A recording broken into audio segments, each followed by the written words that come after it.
তেলের দাম বাড়ানো নিয়ে সংসদে প্রধানমন্ত্রীর কি সমালোচনা করলেন রুবিন পারানা, ভিডিওটা আগে দেখুন। সরকারের সেই ব্যাপারে কোনো হেলদোল নাই।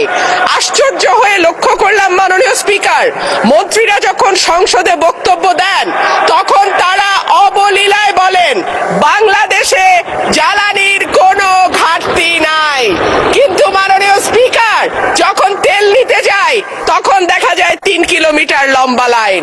আমাদের তেলের দাম শেষমেশ বৃদ্ধি হইল মাননীয় স্পিকার, কিন্তু তার আগে আমরা দেখলাম কয়েক কিলোমিটার জুড়ে লম্বা লাইন।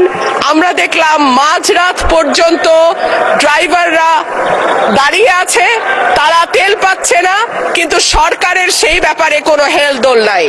আশ্চর্য হয়ে লক্ষ্য করলাম মাননীয় স্পিকার, মন্ত্রীরা যখন সংসদে বক্তব্য দেন তখন তারা অবলীলায় বলেন বাংলাদেশে জ্বালানির কোনো ঘাটতি নাই, কিন্তু মাননীয় স্পিকার যখন তেল নিতে যায় তখন দেখা যায় 3 কিলোমিটার লম্বা লাইন। মাননীয় স্পিকার, সরকার সম্ভবত কিছু পদক্ষেপ গ্রহণ করবার ঘোষণা দিয়েছে। তার একটা হচ্ছে মার্কেট প্লেস 7টা বাজে বন্ধ করে দেয়া। চমৎকার সিদ্ধান্ত মাননীয় স্পিকার, তবে মনে রাখতে হবে কেনা কাটা বা শপিং যেটুকু হয় সেটুকু সন্ধ্যার পরেই হয়, তার আগে হয় না। 2 হইল অফিস আদালতের সময় বলে পরিবর্তন করবে। 5 দিনের জায়গায় 4 দিন বা 3 দিন তারা কর্মঘণ্টা ঠিক করবে। কিন্তু প্রশ্নটা হচ্ছে যদি জ্বালানির কোনো সংকটই না থাকে তাহলে এত লম্বা লাইনই বা কেন, দামই বা বাড়াইতে হয় কেন, অফিস কর্মসূচি সময় পরিবর্তন করতে হয় কেন, এই প্রশ্নগুলা তো ওঠে মাননীয় স্পিকার। মাননীয় স্পিকার, আপনার মাধ্যমে এই সংসদের কাছে জানতে চাই, জ্বালানি মন্ত্রীরা যখন গণমাধ্যমে কথা বলেন তখন মনে হয় বাংলাদেশে আল্লাহর রহমতে কোনো সংকট নাই।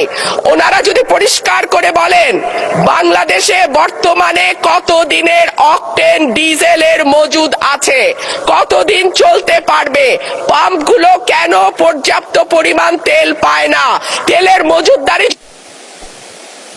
ধন্যবাদ মাননীয় সদস্য। কাদম্বরী মরিয়া প্রমাণ করিল যে কাদম্বরী মরে নাই।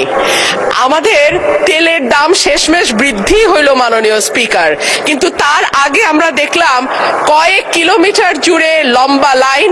আমরা দেখলাম মাঝরাত পর্যন্ত ড্রাইভাররা দাঁড়িয়ে আছে, তারা তেল পাচ্ছে না, কিন্তু সরকারের সেই ব্যাপারে কোনো হেলদোল নাই।